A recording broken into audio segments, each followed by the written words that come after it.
Basically, this whole video should be just me saying I'm not buying the iPhone 13 because I don't have the money. End of the video.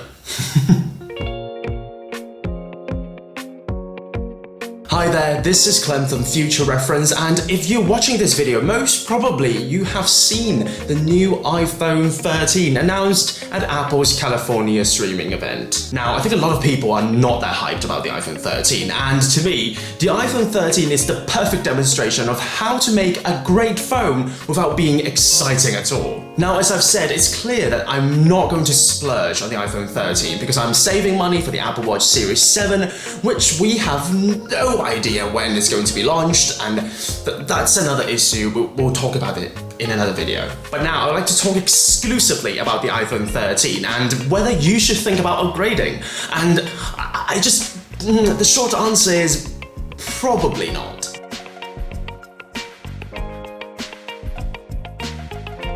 Now, before we think about how the iPhone 13 appeals to different kinds of people, I think it's reasonable for us to think about everything in an objective manner. Now, at first glance, the iPhone 13 is not that exciting a release, and I share that sentiment as well. But if you think about everything, Apple has left no stones unturned. First and foremost, of course, the camera. We have never seen such a large camera module on an iPhone, and there's also battery upgrades giving you a longer battery life on the iPhone 13 and iPhone 13 Pro. For the screen, of course, there's ProMotion with an adaptive refresh rate of 120 Hz, a better GPU with purportedly 55% better graphics performance. You think about network upgrades with more bands supported on 5G, and of course better storage options, now starting from 128 gigabytes all the way to a terabyte of storage on an iPhone. Just think about it this way. If you have a phone that is practically in every way better than your previous phone, then you should be happy, right? Well, not exactly. At least not in the case of the iPhone 13. I think I speak for a lot of people if I say I feel the iPhone 13 is just Apple shoving all the best specs onto a piece of product and then just shove it out of its production line and call it a day. And with me thinking about it for a few days, I think here it is. Here's the reason why the iPhone 13 has gone so terribly wrong. Apple doesn't know what to do next to appeal to its customer base, and pumping the iPhone with feature after feature is simply not the way to do it.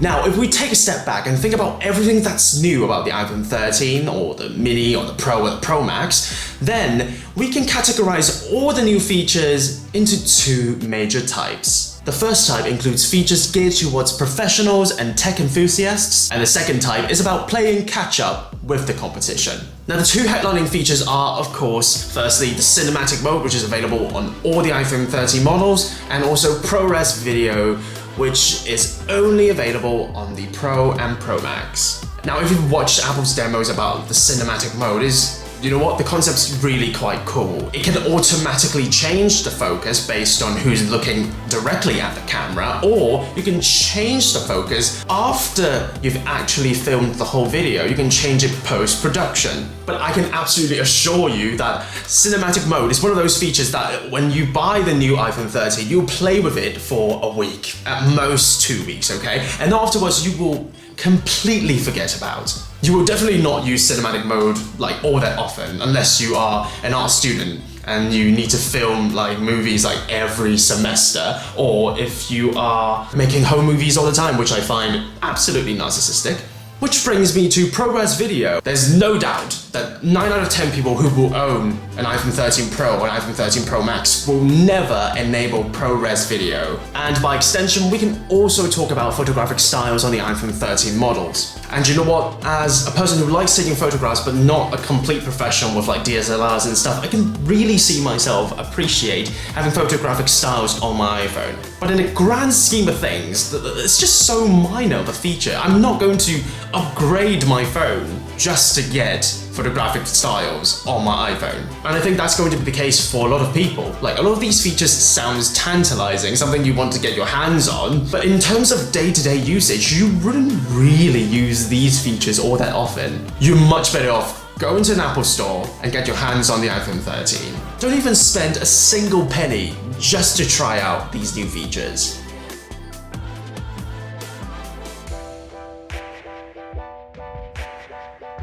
And now we're talking about how the iPhone 13 is also about playing catch-up with the competition. Don't get me wrong. Some of these features I find are really useful for the overall experience of using an iPhone. First and foremost, of course, we're talking about the battery life. Like, who wouldn't want their iPhone to last longer on a single charge? But the truth is, this is something that iPhone users have been demanding for years now. People might say that, oh, Apple is not the first to do something, but they will do it better at the long run. But even as an Apple fan, I have to admit, it's quite boring to see Apple adding features that has been available on other phones for quite some time. Other than the battery life, of course, we can talk about the screen. Apple has finally brought promotion to the iPhone, but only to the iPhone 13 Pro and iPhone 13 Pro Max. Of course, everything will seem smoother with 120 Hz of refresh rate, but although promotion was available on the iPad quite early on, they are definitely not the first to add this feature to a phone. We can see other Android phones having this feature for quite some time, no matter it's like 120 Hz or 90 Hz. It's a similar idea. When you're scrolling through your content, it just seems smoother to the eye. Apple might be touting how smart its implementation of this refresh rate might be. It's adaptive, when to load 120 Hz and when to do 10 or 30 or 60.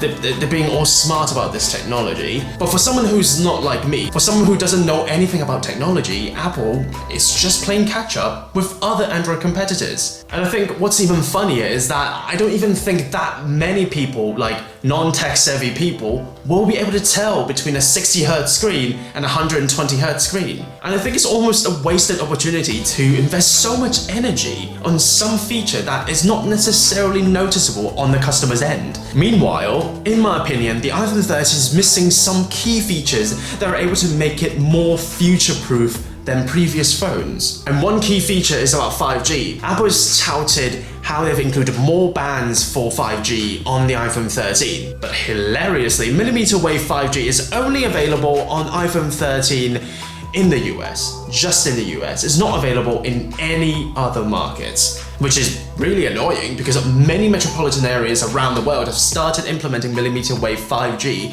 especially in densely populated areas and cities. And second of all, it's not future-proof because even if they have not implemented millimeter wave 5G at this point, they will at some point down the road.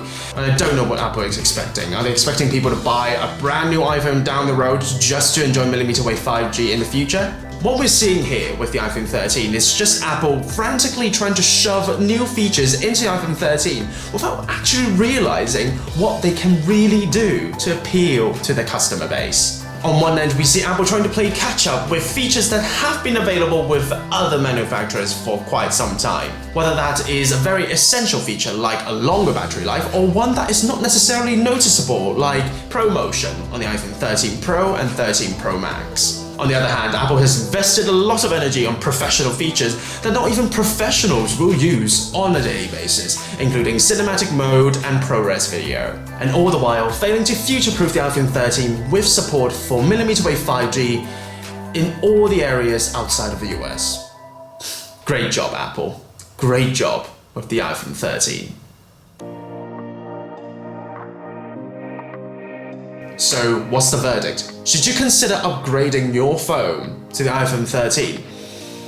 Well, if you have a phone that's totally functional, is not bothering you in any way, I would just say ignore the iPhone 13 and wait for next year. Just don't even think about buying the iPhone 13. And for all those people who think this might be a very harsh judgment, we have the right to be harsh. We're paying at least £679 for a brand new phone. And if we want a larger screen or more storage, it can go as expensive as $1,549. That's a whole lot of money. With Apple asking that sort of money, we have the right to judge them to this level of detail. And if anything, Apple has been an advocate to be environmentally friendly. I've got the iPhone 11 Pro Max, and I know it doesn't have 5G support, it doesn't have the best low-light performance compared to newer generations for like low-light photography and stuff. It's missing quite a few features here and there, but it's alright. It satisfies my daily usage. I don't need a more powerful phone, there are literally no reasons for me to go out there and upgrade my phone immediately. And I think this philosophy works for a lot of people as well. Just be a little bit more environmentally friendly and save yourself a little bit more money as well. At the end of the day, I'm not dismissing anyone's urge to own the latest and greatest. Even after realizing how inadequate of an upgrade the iPhone 13 is, I would still love to go in the Apple store and have my hands on them. But we have to stand firm. A lot of this is just marketing talk. Whenever I have the slightest urge to want to buy an iPhone 13, I just need to remember how desperate Apple is with their marketing. During Apple's keynote for the iPhone 13, Apple has marketed the diagonal setup of the dual camera system on the iPhone 13 as a new feature. iPhone 13 has a new look for the advanced dual camera system, with the lenses arranged diagonally. And that is where I draw the line. I'm not going to give them satisfaction, and I'm definitely not buying the iPhone 13. Thank you so much for watching. I think the key to this video is don't buy anything that's not absolutely necessary. Just save yourself some money and save the planet in the process as well. At this point, we still don't know when the Apple Watch Series 7 will be released, but I'll talk about it anyway in my next video, so do subscribe to the channel and make sure you don't miss it. Please also give this video a like. I really appreciate all the support from you guys. So yeah, this has been Clem. Thanks again for watching, and I can't wait to see you again real soon on Future Reference.